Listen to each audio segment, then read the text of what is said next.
फिर से बच्चों आप लोगों का अपने चैनल पर स्वागत है। फिर देखते हैं एक नए क्वेश्चन के साथ। इसमें है क्वेश्चन आप लोगों का करा है कि एक वृत्ताकार ब्रुच को चांदी के तार से बनाया जाना है जिसका व्यास दिया है 35 मिलीमीटर। ठीक, तार को वृत्त के 5 व्यासों को बनाने में भी प्रयुक्त किया गया है जो उसे 10 बराबर त्रिज्यखंडों में विभाजित करता है।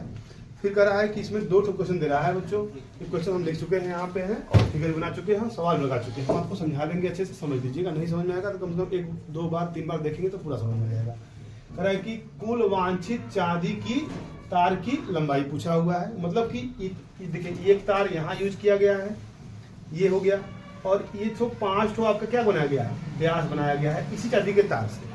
ठीक, ये टोटल है एक ब्रोच है। ठीक, मतलब डिजाइन है एक तरह का है।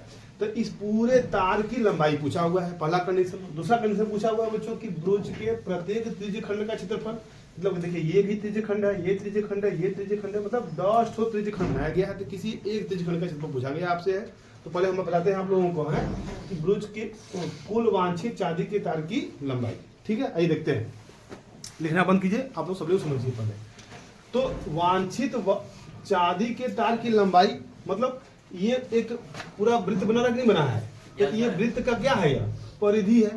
तो ये परिधि निकाल देंगे तो इस तार की लंबाई हो जाएगी पूरी। समझिए, मिल जाएगा नहीं मिल जाएगा, बताइए। देखिए हाँ मिल जाएगा ना। ठीक, और कहाँ तार यूज कर रहे हैं, देखिए ये व्यास बनाने में तार यूज कर रहे हैं, ये व्यास बनाने में यूज कर रहे हैं। तो इस तरह का कुल कठ व्यास है, 5 व्यास है। 5 ही व्यास में पूरा बन जाएगा। तो 5 व्यास प्लस वृत्त की परिधि, 5 व्यास प्लस वृत्त की परिधि। आइए देखते हैं। तो वृत्त की परिधि पर निकाल लेते हैं बच्चों। फार्मूला क्या होता है, 2πr। ठीक, तो व्यास दिया था 35 मिलीमीटर, तो त्रिज्या कितनी हो जाएगी, 35 बटा के 2। काटिएगा मत, दशमलव वाला थोड़ा सा बचने की कोशिश कीजिएगा। क्योंकि 35 आ गया तो पता है कि इसमें कहीं कहीं पाई आएगा। तो पाई का मतलब मान क्या होता है, 22 बटा के 7। तो 7 5 गुणनखंड है उसका, तो रहने दीजिए चुपचाप उसको। तो 2πr, तो 2 पाई का मान कितना है, 22 बटा के 7 है। आर का मान कितना हो जाएगा, ये 35 बटा के 2। काट देंगे, 2 से 2 कट जाएगा, 7 5। तब 22 में 5 गुणा करके कितना आएगा, 110 मिलीमीटर हो गया। ठीक, आगे फिर कुल तार की लंबाई। अब हमको पूरे तार की लंबाई चाहिए। तो उसमें है बच्चों, हम बताया अभी हम लोगों को कि वृत्त की परिधि प्लस 5 गुणे व्यास। 5 में व्यास हुआ है, तो बस 5 में व्यास का गुणा कर देंगे तो पूरे तार की लंबाई निकल जाएगी। तो वृत्त की परिधि 110, व्यास कितना है बच्चों 35, कट व्यास है तो 5 ठो। तो 35 में 5 गुणा करेंगे तो 175, 175 में 110 जोड़ देंगे कितना आएगा, 285। तो पूरे तार की लंबाई आ गई। अभी इसको लिख लीजिए, नहीं समझ में आया तो 1-2 बार देखिए इसको। फिर इसको हम अगला बताते हैं आप लोगों का ब्रुच के प्रत्येक त्रिज्यखंड का क्षेत्रफल। इसको लिख लीजिए। देखिए बच्चों, अब अगला क्वेश्चन कर रहा है, इसमें है ब्रुच के प्रत्येक त्रिज्यखंड का क्षेत्रफल। ये समझिए आप लोग। तो अब एक त्रिज्यखंड का क्षेत्रफल निकालेंगे तो काम बन जाएगा। ठीक है ना। तो देखिए हम बता रहे हैं यहाँ पे, तो ये लिखिएगा ब्रुच के प्रत्येक त्रिज्यखंड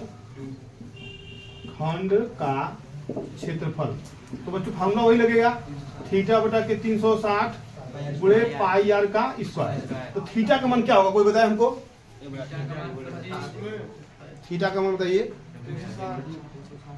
कमेंट बॉक्स में जरूर लिखिएगा आप लोग। हमारे जब पूछ रहे हैं तब बाद में बता देंगे ही हम आप लोगों को। फिर भी कमेंट में लिखिएगा जरूर इसको कि हमने बताए से पहले लिख दीजिए आप लोग। ठीक है ना। थीटा का मान हम बता रहे हैं, टोटल 360 बन रहा है और त्रिज्यखंड कुल कितने इसमें है, 10 ठो। तो 360 में 10 का भाग कर दीजिए। कौन सा कोण बना था, 36 अंश का बना कोण।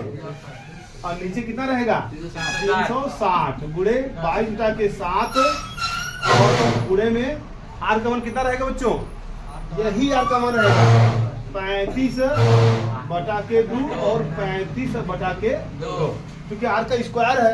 अब इसको हम हल नहीं करेंगे, ये हल करके इसका आंसर आप लोग कमेंट बॉक्स में दीजिएगा। ठीक है। और वीडियो अच्छा लगे तो इसको आप लोग लाइक सब्सक्राइब जरूर शेयर कीजिए इसको। Thank you, very good.